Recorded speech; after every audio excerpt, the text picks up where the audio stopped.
we continue our look at faith.simple. We continue our understanding of how the gospel is not complexity, the gospel is simplicity. And today, we will be digging into the topic of Reborn.Free. And there will be times when we are digging deep and it looks as if we have complexified the simplicity. But it will be an extremely simple message by the time we are done. Reborn.Free. Now, if you've seen Reborn, you're thinking of that phrase, aren't you? Born again? It comes from John 3. Jesus says to Nicodemus in their night visit, you must be born again.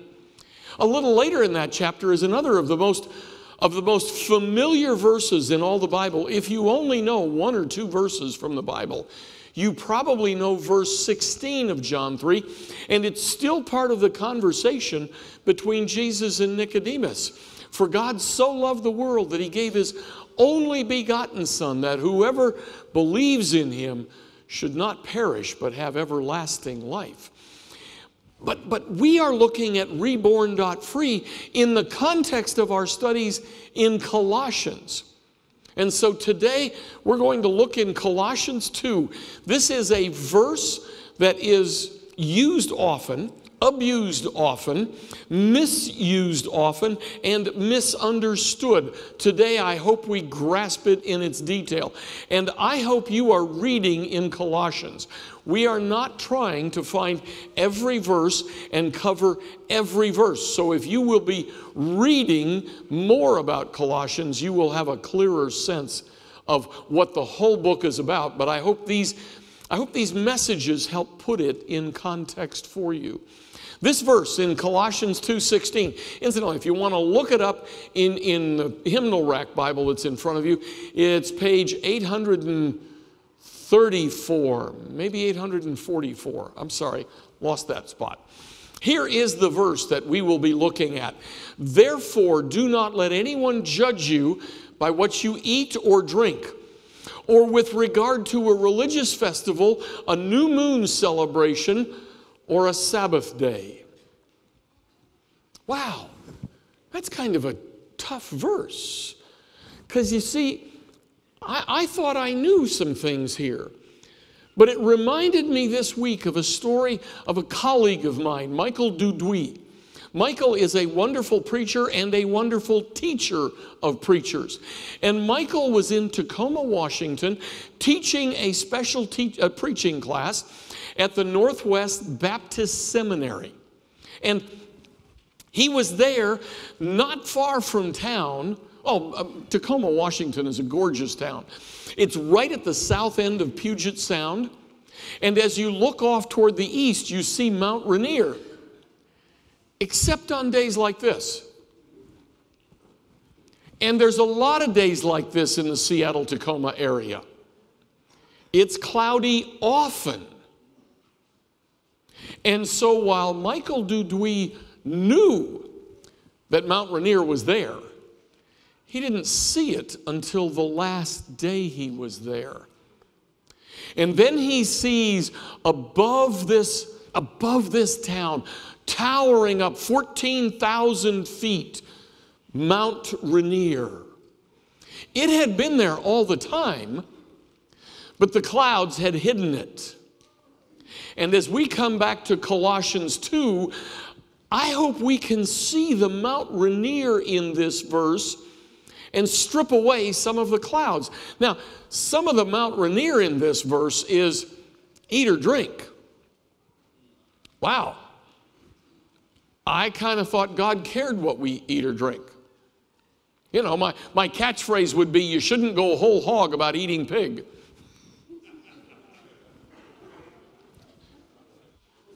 Okay, we're still together? Okay. I kind of thought that there was things that said, doesn't matter how wise you are, a whole lot of alcohol can make you pretty foolish.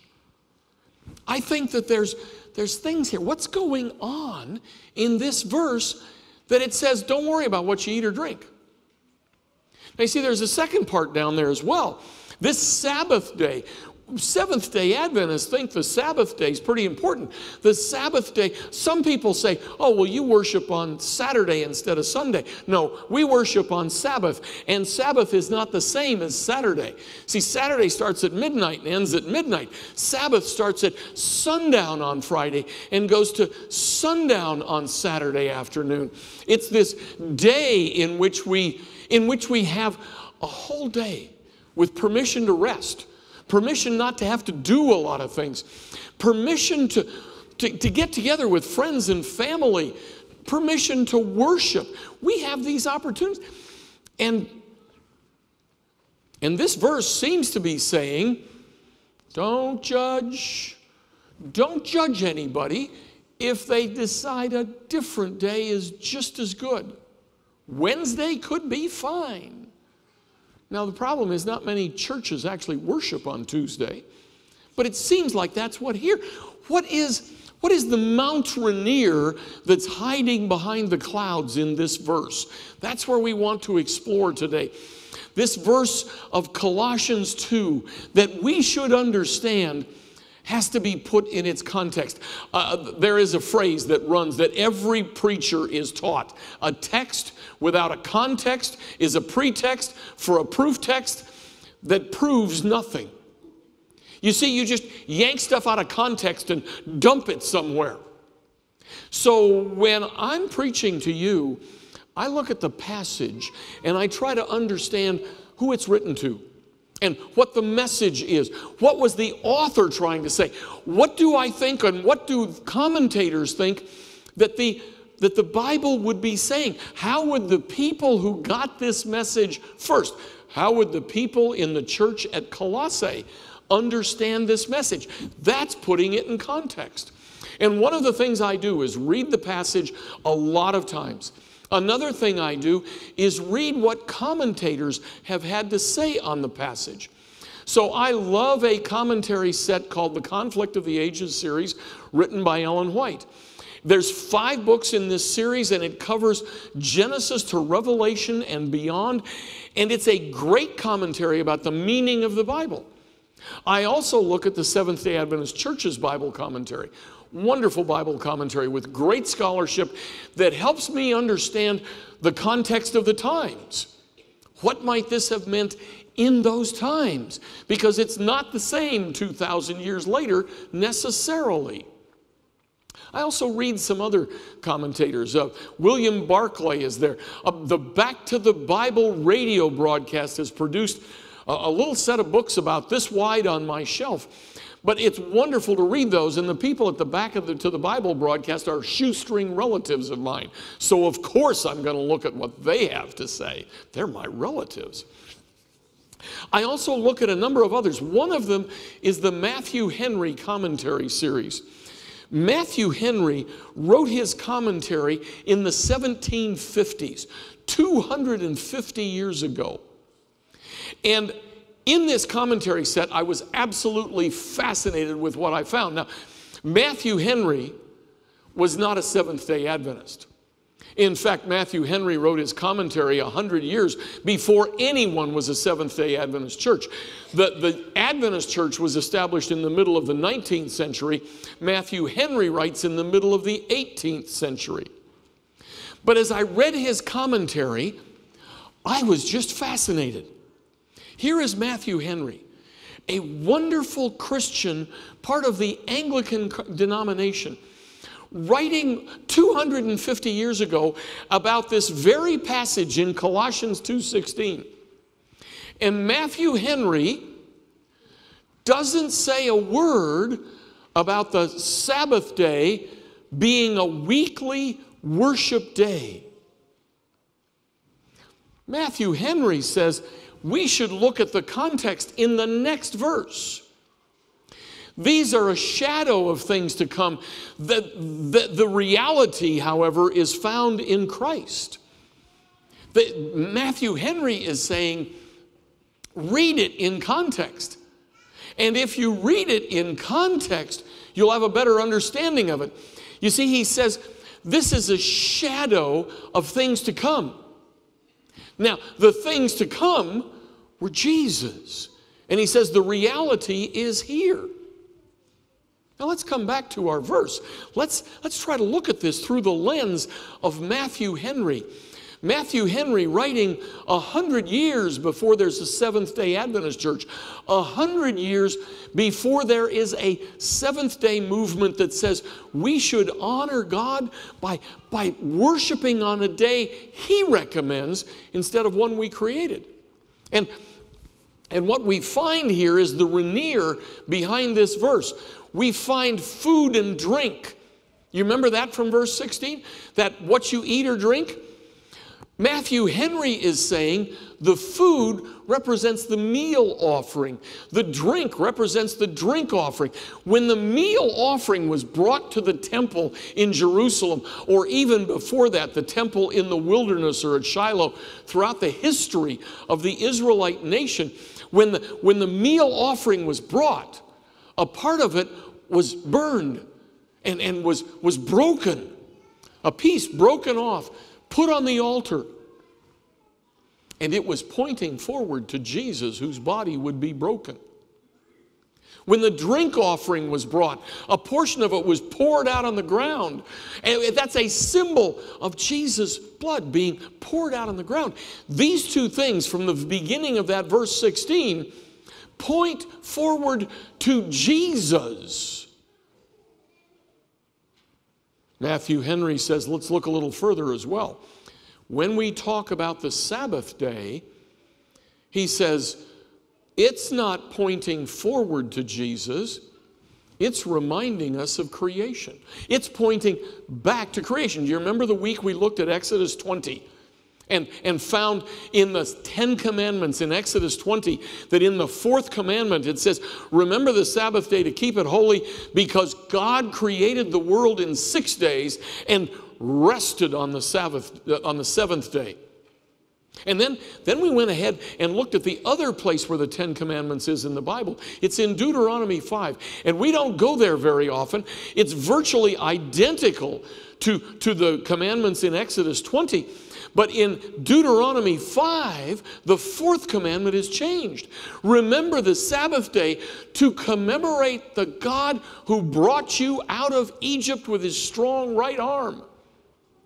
But in both cases, it's not pointing forward to Jesus, it's pointing backward to historical events. But verse 17 says, these things are a shadow of what was to come. The Sabbath, the weekly Sabbath, is not a shadow of things to come. It's a reminder of what God has done. And so Matthew Henry looks ahead and he says, the Jews also called their festivals, their feast days, Sabbaths, because it was a time to rest. We just had the Purim festival the last week or so. And the Jews in our neighborhood, the really truly observant Jews, rest during Purim. They will certainly rest during Passover in a few weeks. They will rest on Yom Kippur, the Day of Atonement. Those Sabbaths all pointed forward to what Jesus was going to do. The Passover was the greatest symbol of Jesus being slain for our polluted lives so we could live with hope in the future, so we could be Reborn.Free. Oh, this message leads us to the understanding, to the veneer behind this, that Colossians 2:16 and 17 is about the things that happened at the temple that were a shadow of Jesus to come. It was not talking about the weekly Sabbath. And the man who explained that to me was a Sunday keeper. Wow. I took one class in an area called historiography. And I realized that Matthew Henry, writing in 1750, was making no attempt to use this passage to defend Sunday as an appropriate day of worship. Now, what's fascinating is that has changed. 150 years later, about the turn of the 20th century, from 1890, 1910, in that era, Loads of Protestants began saying Colossians 2:16 says you don't need to worship on Sabbath anymore. That Sunday's just a perfectly appropriate day to worship. Now, what I'm fascinated by is the Catholic commentators say no. Roman Catholic commentators say we changed the day of worship from Saturday to Sunday several hundred years after Jesus died, when all of the apostles had died. And we made that change because we've been authorized to do so by God Himself.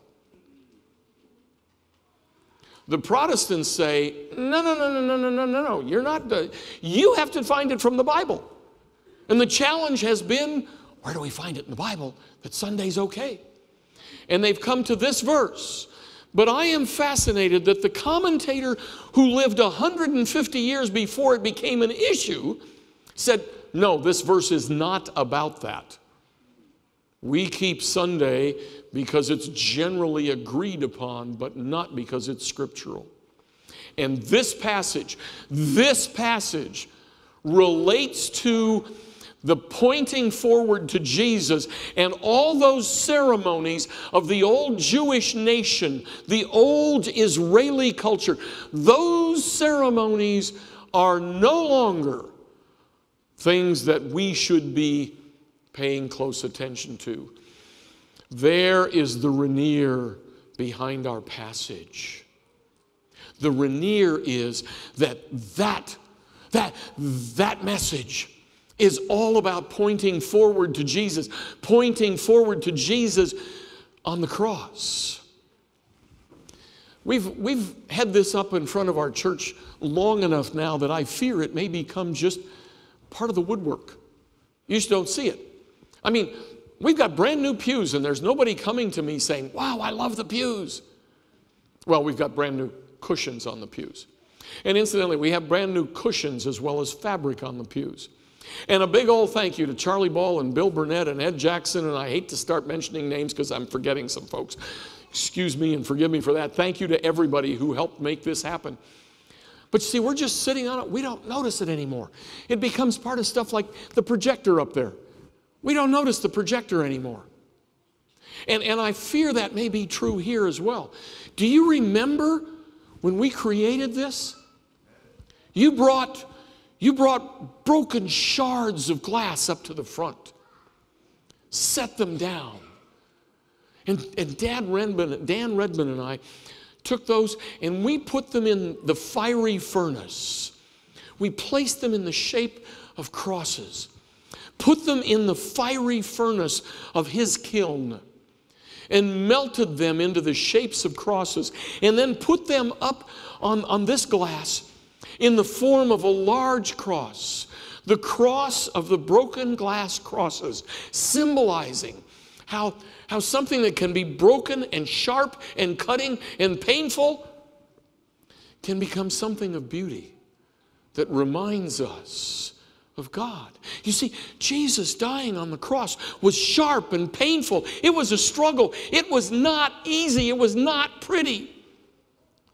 But now we look back and we find the beauty of those crosses in Jesus on the cross. Colossians 2:16 is helping us understand you were reborn free. Reborn free. And I want us to peel away one more level of understanding of this verse. I want to highlight not just these items in it. I want to highlight some other words as well. Do not let anyone judge you by what you eat or drink, by keeping a religious festival or not, by a Sabbath day or not. How do you want to be judged? See, I'd kind of like to be judged by this standard. It's the cross. And I want to be judged by the standard of whether or not I adore the person who's hanging on the cross, not by whether I've eaten too much chocolate this week. As God is my witness, I am guilty. And I plan to be, no, I don't plan to be guilty next week. Who knows what will happen next week? But this is my standard of judgment. I want to be judged. I want to be judged by being friends with Jesus, not by all the things I do. Now, that leads me here. I've been reborn free. What does that mean? And we're going to go on just a little bit in Colossians. In the 3rd chapter of Colossians, Paul talks about where you are now and where you were before. And he lists what life was like before. Impurity, lust, greed, rage, malice, slander, lying. How do you like them apples? Not very good. But then he lists where we are now. Compassion, kindness, humility, gentleness, forgiveness, patience, love, all those fruits of the Spirit that we talk of. Folks, I've been reborn free so that can be my life. Reborn.Free. I don't have to know every possible parsing of the passage of Colossians 2:16. I only need to know Jesus. Now, some people have maybe confused you about Colossians 2:16, so I wanted to clear that up a bit today. But folks, this is about faith.simple, that is about know.Jesus. It is about you have been reborn.free.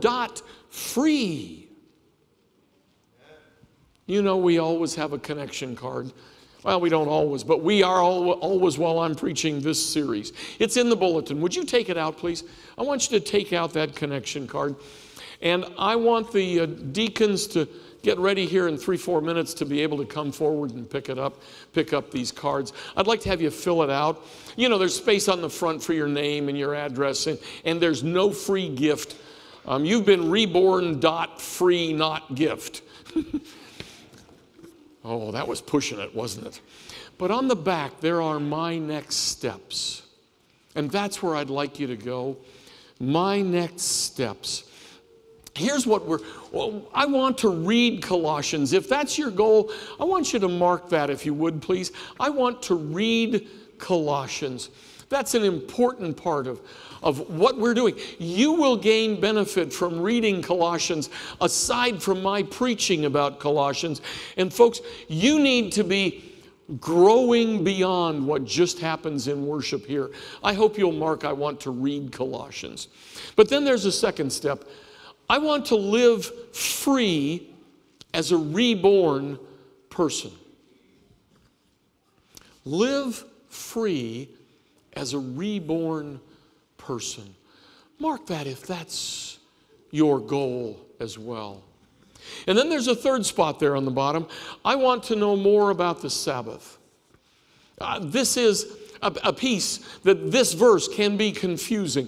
If you want to know more, you mark that. Now, you may want to mark down below, please contact me, or you may want to mark down below, please pray for me.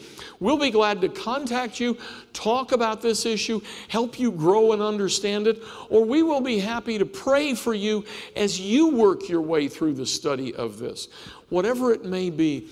But we'd love to have you let us know about that. So filling in this connection card, if you would, please. And I'm going to ask, I see Bill back there. Yoel, would you be willing to go help Bill come and collect these in just a couple of moments? I'm going to tell a story while you're filling this out. And this is a story from my experience. I came late in life to pastoral ministry. I was a teacher for almost 25 years. And I approached my teaching as a ministry, as our teachers do who work right across the parking lot here. And teachers in Adventist schools in general do that. Many teachers well beyond Adventist schools as well also see the ministry in helping young people grow. But I became a pastor just 8 years ago. Well, it may be getting closer to 9 now. I had never been ordained to the gospel ministry. That is a function of the church's work for pastors. That day came And it was a Saturday afternoon service down at Sligo Church. Our son and daughter-in-law were doing medical work up in Massachusetts. She was in a residency. He was in medical school. And they had work on Friday night, and they had work on Sunday. No, they work on Friday night and on Sunday morning. She had a 24-hour assignment on Friday. Got there at 7 a.m., got off at 7 a.m. Saturday morning. Olin picked her up in the car, and they drove down here to be here for my ordination. They got here maybe 10 minutes before the service started. I didn't know they were coming. No, let me change that. They had not told me they were coming. Do you hear the difference in those two words? See, we do this strange thing. We show up at each other's important events as a family. And so they were coming. On the way down, Olin told me that Danae said to him, "Do your folks expect us?" And Olin said, "Yeah." And Danae said, "But you didn't tell them we were coming." And he said, "Well, no, but they're still expecting us."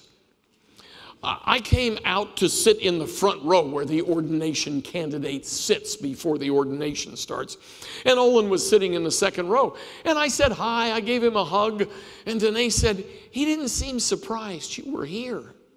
And Olin said, "No, he's not surprised. But you hadn't told him." That's okay, he's still not surprised. He knows we show up. But there's an important message here. If I had required Olin to be at my ordination, how much a gift was his presence? No, not much of a gift, because I'd required it. But you see, he was free to not be at my ordination, which meant the gift of his presence was that much greater. When you have been reborn free, the gifts you give to God of obedience, sacrifice, willing, loving care of others, those things are greater gifts than they would be if they were required. And that's what Colossians 2:16 and 17 means. That's what reborn free means. That's what the passages in Colossians 3 mean. We are free to give God gifts that in the eyes of everyone throughout the universe are an amazement. We give to God because we have been reborn free.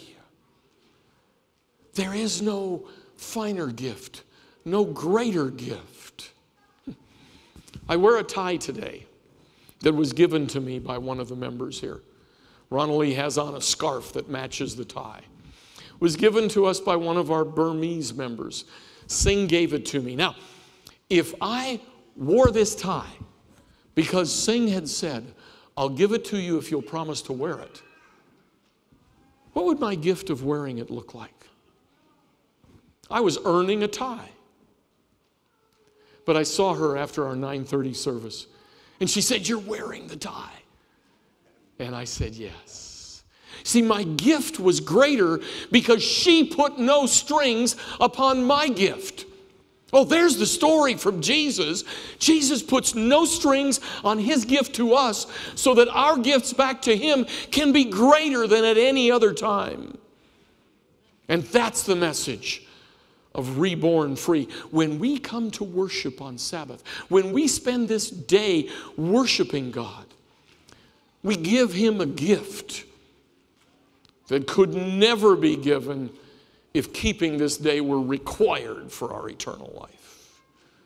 No, we give God gifts of our lives because it's our free gift to him. And the joy that floods our lives is the response he gives back to us. He loves us so deeply. I pray that you this week will find a way to live reborn.free.